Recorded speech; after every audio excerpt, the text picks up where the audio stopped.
கதிர்,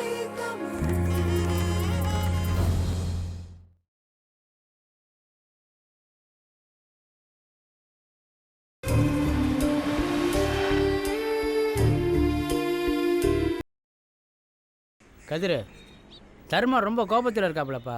காலம் கடந்து போனால் எல்லாம் சரியாக போயிடும், அதை விட்டுரு.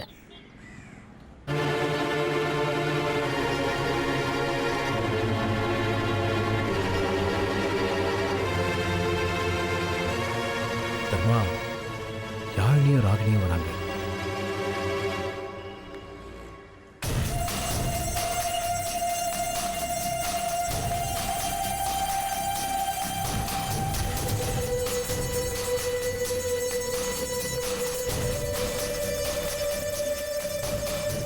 வாங்க. கதிர், அவங்க எதுக்கு இங்க வந்திருக்காங்க? முதல்ல வெளியே போக சொல்லுங்க. கோவப்படாதீங்க தர்மா, என்னன்னு கேட்டு அனுப்புறேன். என்னங்க? வீட்டுக்கு வந்து 2 நாள் ஆச்சு. செஞ்ச தப்புக்கு தான் மன்னிப்பு கேட்டாச்சுல்ல. பேச சொல்லுங்க கதிர். இப்படிலாம் இவரு பேசாம இருந்ததே இல்ல.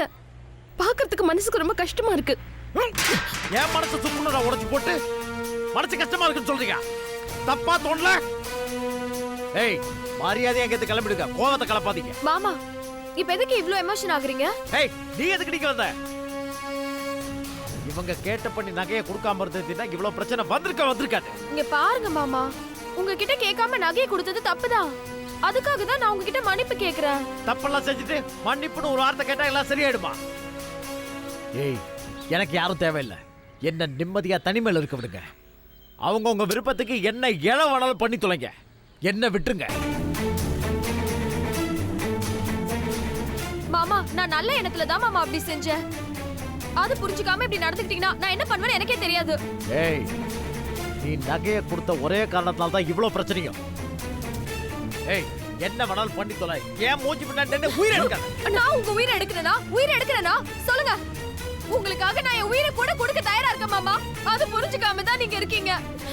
இங்க பாருங்க மாமா, நான் சொன்னது செய்வேன்னு உங்களுக்கே தெரியும். நிச்சயமா நான் விஷத்தை குடிச்சிட்டு செத்து போயிடுவேன். ஏய், சும்மா பேசாத, போய் சாவு போ. அப்படி சாக தைரியம் இல்லையா? என்கிட்ட சொல்லு, நானே உனக்கு கொல்லுவேன். என்ன பண்ற? என்ன பைத்தியமா பிடிச்சு கொண்டு? நல்லது பண்ணணும்ன்றதுக்காக தான் ராகினி நகையை கொடுத்தான். அத புரிஞ்சுக்காம நடந்துக்கற நீ? ஏய், தர்மா, ஏன் தர்மா இவ்வளவு கோவப்படுறீங்க? அவங்க உணர்ச்சிக்கு மதிப்பு கொடுத்து கொஞ்சம் பொறுமையா கேளுங்க. கதிர், இவங்க அம்மா கிட்ட மானத்தை வாங்குவா. இப்ப என்னமோ செத்து என்ன நான் என்ன செத்தா போயிட்டேன்? சரி, என் கூட பிறந்த தம்பி தங்கச்சி என்ன மதிக்கல. என்ன கட்டிக்க போற இவளுக்கு மாறிவில்ல.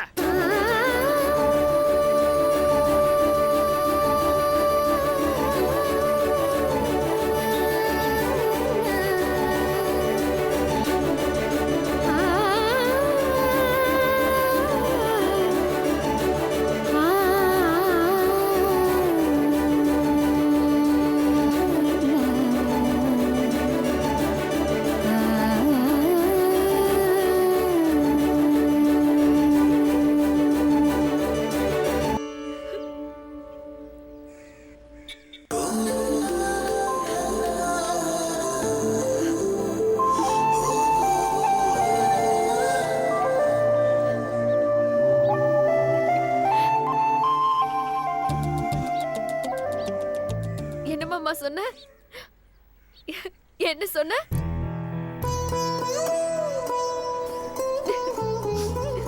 என்ன கட்டிக்க போறேன்னு தானே சொன்னீங்க? ஏய், இந்த வார்த்தைக்காக தானே மாமா நான் இத்தனை வருஷமா காத்துட்டு இருக்கேன்.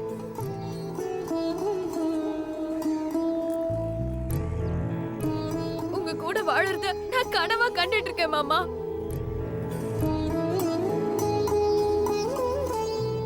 இப்ப சொன்னீங்களே இந்த வார்த்தை அது நிஜமாக்கிருச்சு மாமா. அது உறுதியாக்கிடுச்சு. இனிமே இந்த உலகமே எதிர்த்தாலும் உங்களை விட்டு என்ன பிரிக்கவே முடியாது மாமா. தப்புதான், உங்ககிட்ட சொல்லாம செஞ்சது தப்புதான் மாமா. இதுக்கு தண்டனையா நீங்க என்ன கொண்டு போட்டா கூட நான் சந்தோஷமா ஏத்துப்பேன் மாமா.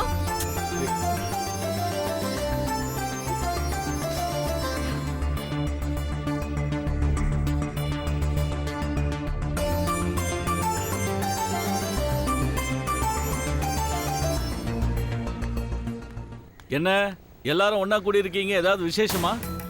ராகினியோட நகையை வித்து தான் உங்களுக்கு நான் பணமே கட்டினேன். அந்த நகையால எங்க குடும்பத்துல ஏகப்பட்ட பிரச்சனை. தயவு செஞ்சு என் தம்பியை வெளிநாட்டுக்கு அனுப்புங்க. அப்பதான் எங்க குடும்பத்துல இருக்க பிரச்சனைக்கெல்லாம் ஒரு முடிவு வரும். ஏமா நானா உன் தம்பியை வெளிநாடுக்கு அனுப்ப மாட்டேன் நான் சொல்றேன். இப்பயே பணத்தை கட்டு, உடனே வெளிநாடு அனுப்புறேன். யோ அப்ப இதுக்கு முன்னாடி கொடுத்த பணம் எங்கயா? ஏய் கையெடு, கையெடுமா. கையெடு. இங்க பார், பணத்துக்கு மட்டும் பதில் சொல்ல மாமனே உன் குடல உருவி விடுவேன்.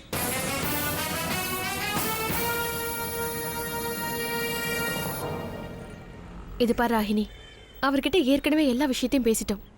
அவர்கிட்ட இருந்த மொத்த பணத்தையும் போலீஸ்காரங்க மிரட்டி புடுங்கிட்டாங்க.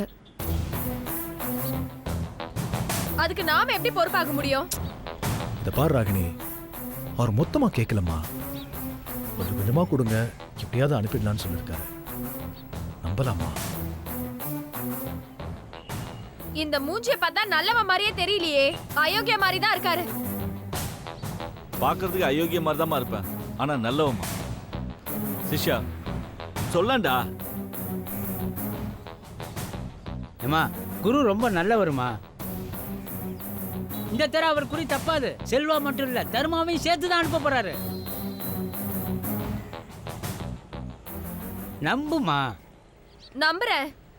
இந்த நம்பிக்கைக்கு மட்டும் இவர் துரோகம் பண்ணாரு, இவர் கழுத்துல விழுற முதல் வெட்டு என்னோடதா தான் இருக்கும். அம்மா தாயே, நம்பிக்கை துரோகம் நான் செய்ய மாட்டேன். இங்க பார், உங்க குடும்பத்தோட கஷ்டம் எனக்கு நல்லா தெரியும். கண்டிப்பா அனுப்புறேன். இப்ப நீ கிளம்பு, கிளம்பு. மாமா வரேன். மாமா வரும் கதிர், வா.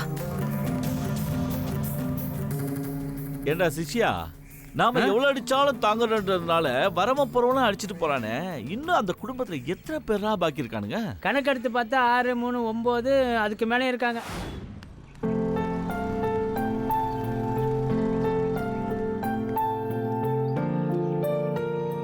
நான் இப்ப ரொம்ப சந்தோஷமா இருக்கேன் யாழினி. அண்ணன் அப்படி நடந்தது நினைச்சு நான் ஃபீல் பண்ணிட்டு இருக்கேன். அது உனக்கு சந்தோஷமா? அப்படி என்ன சந்தோஷம் உனக்கு? உங்க அண்ணன் பேசினதை நீ சரியா கேட்கலன்னு நினைக்கிறேன். சந்தோஷப்படுற அளவுக்குலாம் அவர் ஒன்றும் பேசல. மக்கு, அவர் என்ன சொன்னாருன்னு தெரியுமா? என் கூட பிறந்தவங்களே என்ன புரிஞ்சுக்கல, என்ன கட்டிக்க போறவளும் என்ன புரிஞ்சுக்காம இப்படி வருத்தப்பட வைக்கிறாளேன்னு சொன்னாரு. அவர் வாயில இருந்து இந்த வார்த்தை வரணும்னு நான் எத்தனை வருஷமா காத்துட்டு இருந்தேன் தெரியுமா? மனசுல என்ன எண்ணம் ஓடுதோ அதுதான் வார்த்தையா வரும். அண்ணனோட மனசுல நீ இருக்க, அதுதான் இன்னைக்கு அண்ணனோட வாயிலிருந்து வந்துச்சு. அதை கேட்டப்போ எனக்கும் சந்தோஷமா தான் இருந்துச்சு. சரி, எனக்கும் ரொம்ப நாளா ஒரு சந்தேகம் இருக்கு. கேட்டா தப்பா நினைக்க மாட்டியே?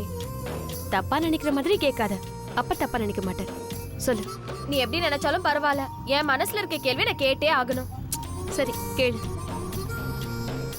ஒன்னும் இல்ல, நீ அந்த கதிர்கிட்ட கண்ணாலேயே பேசிட்டு இருந்ததை நான் கவனிச்சேன். உன் மனசுல இருக்கிற காதல் அவர்கிட்ட சொல்லிட்டியா?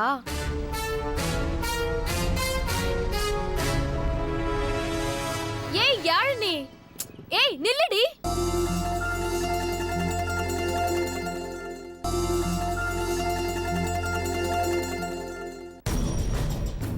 ஏய் ஏய் யாழினி, நான் உன்கிட்ட கேட்டுட்டு தானே கேட்டேன். இது பாரு, இந்த காதலும் கிடையாது, வேற எதுவுமே கிடையாது. நீயே அதாவது கற்பனை பண்ணிக்காத. நான் கற்பனைலாம் ஒன்னும் பண்ணல. உன் மனசுல கதிர் இருக்காருன்னு உன் கண்ணே காட்டி கொடுக்குது.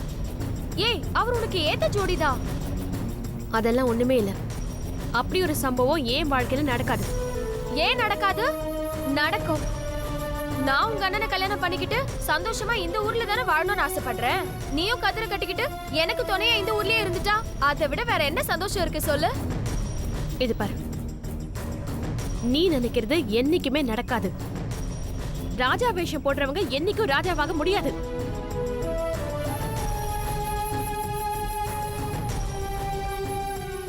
கதிர் நமக்கு உதவி செய்ய அந்த கடவுள் அனுப்பினவரு. அவரை போய் எனக்கு சொந்தமாக்கிக்கணும்னு நினைக்கிறது சுயநலம். கப்பல்ல பயணம் செய்யறோம், பயணம் முடிஞ்சதும் கடல்ல கப்பலை விட்டுட்டு நம்ம வேற வழியை பார்த்துட்டு போயிடுறோம். அந்த மாதிரி தான் கதிரும். அவருக்கு இன்னும் மரியாதை இருக்கு. அந்த மரியாதையோட தான் நாம அவர்கிட்ட பேசி பழகுறோம். அதுதான் எனக்கும் நல்லது. சும்மா தானே நான் உன்கிட்ட கேட்டேன். அதுக்கே நீ இவ்ளோ எமோஷன் ஆகுற? உன் மனசுல அப்போ இருக்காரு அவரு, அவர் மனசுல நீ இருக்கதா. வீணா எதையாவது நினைச்சு உன் மனசை காயப்படுத்திக்காத. இங்க பாரு, ஏன் பார்வைக்கு கதிரும் உன்னை விரும்புறாருன்னு தான் தோணுது. நீ நினைக்கிற மாதிரி அவரும் நினைச்சுக்கிட்டு காதல சொல்லாம இருக்கலாம்ல. இந்த தவிப்பு உங்க 2 பேருக்கும் தேவையே இல்ல. பேசாம நீயே போய் சொல்லிட, உன் வாழ்க்கை தான் நல்லா இருக்கும். இது பாரு, ஏன் வாழ்க்கை நல்லா இருக்கணும்னு நினைக்கிற சுயநலவாதி எல்லாம் நான் இல்ல. எனக்கு அது கடமை நிறைய இருக்கு. அதுதானே முதல்ல எனக்கு. இந்த காதல் கல்யாணம் இதெல்லாம் எனக்கு ஒத்து வராது. இந்த பேச்சை இதோட விட்டுரு. நீ புரியாம பேசுற. நான் எல்லாம் புரிஞ்சுதான் பேசுறேன். விடு, இப்போ அதை பத்தி எல்லாம் பேச வேண்டாம். என் அண்ணனை ஒருக்க கல்யாணம் பண்ணி வைக்கணும், அதுதான் என் பொறுப்பு. அதை மட்டும் நீ யோசி போதும். என்ன யாழினி, எங்களை பத்தி மட்டும் நீ யோசிக்கிற, உன்னை பத்தி நான் யோசிக்க கூடாதா? அதுக்கான காலம் நேரம் எல்லாமே வரும்போது நானே சொல்றேன், அப்ப பேசிக்கலாம். சரியா? வா, லேட் ஆயிட்டு இருக்கு.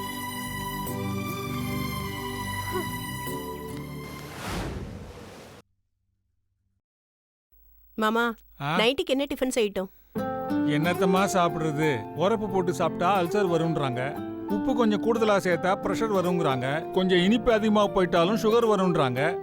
வயசாயிட்டாலே எல்லா கோளாறும் வந்துருதுமா. மாமா, எதுவுமே அளவுக்கு மீறினா அமுதமும் விஷம் தானே மாமா.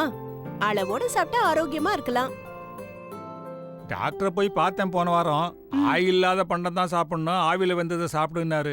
நீ வழக்கம் போல இட்லியே ரெடி பண்ணிடுமா. ஐயா, சரி மாமா. மாசாணியம்மன் கோயிலுக்கு பாத யாத்திரை போறேன். உங்களால அம்மா முடிஞ்ச துளசி, காணிக்கை கொடுங்க. தர்மம்னு கேட்டு வந்திருக்காங்க. ஏதாவது பைசா இருந்தா கொடுத்து அனுப்புமா. புண்ணிய காரியம் தாம்மா. இந்த மாதிரி ஆளுங்களுக்கு தர்மம் செய்யணுமா.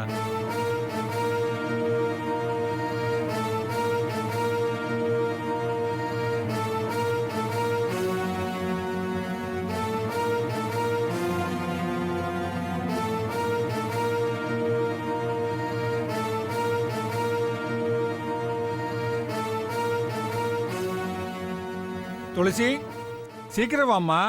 சாமி ரொம்ப நேரமா காத்துக்கிட்டு இருக்காருல்ல.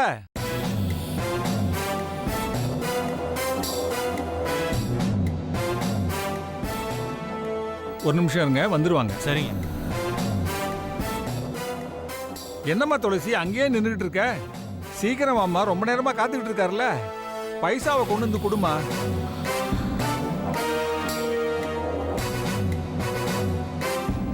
வரேன் மாமா.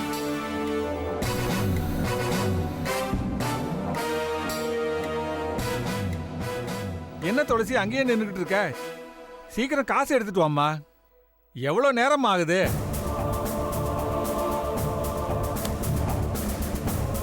துளசி, அண்ணி, அப்பா தான் காணிக்க கொடுக்க சொல்றாருல, கொடுக்க வேண்டியதானே. ஏன் இப்படி கஞ்சத்தனம் பண்றீங்க? ஏன் காசு இல்லையா? ஏய், இல்ல, அவரு சாமிக்கு விரதம் இருக்காரு. அதனால நான் போய் காணிக்க கொடுக்க கூடாது. ஏன் அண்ணி?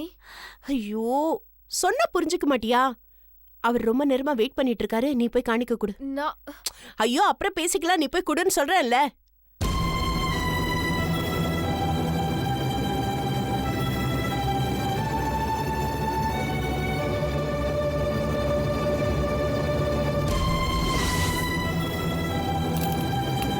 நல்லா இருமா. வரேம்மா, போயிட்டு வரேங்க.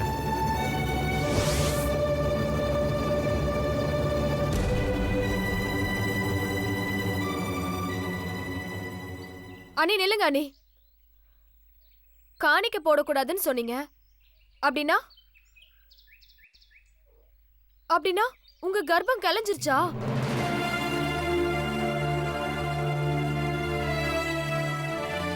சொல்லுங்க அண்ணி, சொல்லுங்க. அப்படி ஒண்ணு இருந்தா தானே கலையறதுக்கு.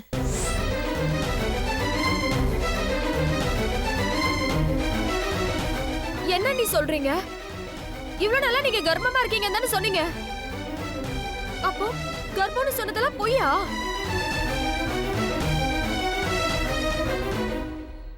என்ன அண்ணி, நான் கேட்டுக்கிட்டே இருக்கேன், நீங்க பேசவே மாட்டேங்கிறீங்க. ராகினி, உனக்கு எப்படி சொல்லி புரிய வைக்கிறதுன்னே தெரியல. ஏதோ உணர்ச்சி வசப்பட்டு அப்படி நான் சொல்லிட்டேன். இல்ல அண்ணி, நீங்க எதையும் மறைக்கிறீங்க. உண்மையை சொல்லுங்க. நீங்க கர்ப்பம்னு சொல்லி எங்க எல்லாரையும் ஏமாத்திட்டு இருக்கீங்க, அப்படிதானே?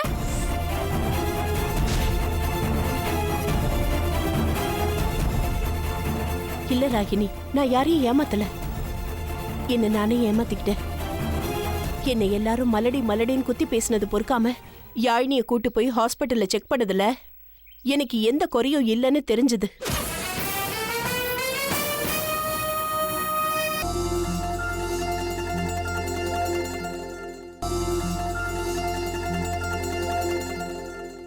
என்னை எல்லாரும் மலடி மலடின்னு குத்தி பேசினது பொறுக்காம யாழினிய கூட்டு போய் ஹாஸ்பிட்டல்ல செக் பண்ணதுல எனக்கு எந்த குறையும் இல்லைன்னு தெரிஞ்சது. எனக்கு ட்ரீட்மெண்ட் எடுக்கிறதா போய் சொல்லி உங்க அண்ணனையும் கூட்டிட்டு போய் செக் பண்ணதுல அவருக்கு தான் குழந்தை பெத்துக்கிற தகுதி இல்லைன்னு தெரிஞ்சது. என்னை எல்லாரும் மலடி மலடின்னு சொல்றத கேட்டு எனக்கு பழகிடுச்சு. அதே மாதிரி உங்க அண்ணனையும் யாரும் சொல்லிட வேண்டான்னு தான் நான் போட்டது இந்த கர்ப்பிணி வேஷம். இது எனக்காக நான் போட்ட நாடகம் இல்ல. உங்க அண்ணனை யாரும் தப்பா பேசிட கூடாதுங்கிறதுக்காக நான் போட்டுக்கிட்ட நாடகம். சொல்லு ராகினி, இப்ப சொல்லு, நான் செஞ்சது தப்பா? என்ன அண்ணே இவ்வளவு சாதாரணமா சொல்றீங்க? எனக்கு தலையே சுத்துற மாதிரி இருக்கு. இந்த நாடகத்தை நீங்க எத்தனை நாளைக்கு அண்ணி நடத்த முடியும்? எப்படியும் ஒரு நாள் இல்ல ஒரு நாள் உண்மை தெரிஞ்சுதானே ஆகணும். அப்ப என்ன செய்வீங்க? அதான் ராகினி, உங்க அண்ணனை கூட்டிட்டு போய் ட்ரீட்மெண்ட் பார்த்துட்டு இருக்கேன். சரியாயிடும் நம்புறேன். பாப்போம், கடவுள் என் தலையில என்ன எழுதி வச்சிருக்காரோ அதுபடி தானே நடக்கும்.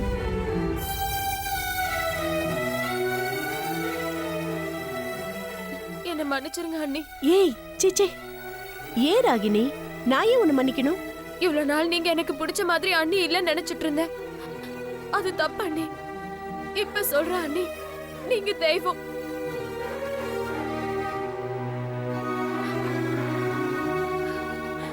ராகினி, அப்படி அவ்வளவு பெரிய வார்த்தையில என்ன சொல்லாத. நானும் சராசரி ஒரு தமிழ் பெண் தானே. இல்ல, நீங்க சராசரி பொண்ணு இல்ல. எந்த சராசரி பொண்ணும் உங்களை மாதிரி நடந்துக்க மாட்டாங்க. என் அண்ணன் செஞ்ச கொடுமையெல்லாம் பொறுத்துக்கிட்டு உண்மை தெரிஞ்சிருந்தோம் இவ்ளோ நாளா பொறுமையா இருக்க மாட்டாங்க. இப்ப நீங்க என் கண்ணுக்கு தெய்வமா தான் தெரியுறீங்க. இதுக்கு மேல என்ன பேசுறதுன்னு தெரியல அண்ணி. ஐயோ ராகினி, நீ ரொம்ப உணர்ச்சி வசப்பட்டு என்னென்னமோ பேசுற. நம்ம தமிழ் சமூகத்தோட பெண்களோட நிலைமை தான் எனக்கும். கல்லானாலும் கணவன், புல்லானாலும் புருஷன். இல்ல அண்ணி, அதெல்லாம் அந்த காலம் மலை ஏறி போச்சு. இப்ப பொண்ணுங்க எல்லாம் சம்பாதிக்க ஆரம்பிச்சுட்டாங்க. இந்த பழமொழியே இன்னைக்கு காலாவதி ஆயிருச்சு. யாழினிய கட்டிக்கிறதுக்காக அண்ணன் செஞ்ச அத்தனை கொடுமைகளையும் எந்த பொண்ணால பொறுத்துக்க முடியும்? அண்ணனுக்காக நான் உங்ககிட்ட மன்னிப்பு கேட்டுக்கிறேன் அண்ணி. என்ன ராகினி இது? ஆமா அண்ணி, அது இருக்கட்டும். தனக்கு ஒரு பேரனோ பேத்தியோ வர போறாங்கன்னு அம்மா உங்களை கொண்டாடுறாங்களே, அவங்களுக்கு என்ன பதில் சொல்ல போறீங்க? என்ன ராகினி சொல்ற? அதான் அண்ணி, உண்மை என்னன்னு அம்மாக்கு மட்டும் தெரிஞ்சா புரோட்டா அடுப்புல எரியிற விறகுக்கு பதிலா அவங்க உங்களை வச்சு எரிச்சிருவாங்களே, அதுதான் சொல்றேன். புதுசா எரியறதுக்கு என்ன இருக்கு? நான் ஏற்கனவே எரிஞ்சு போன கட்டு தானே. சரி ராகினி, மாமாக்கு இட்லி வைக்கணும். மழை வேற வர மாதிரி இருக்கு. நான் மாடிக்கு போய் துணி எடுத்துட்டு வரேன்.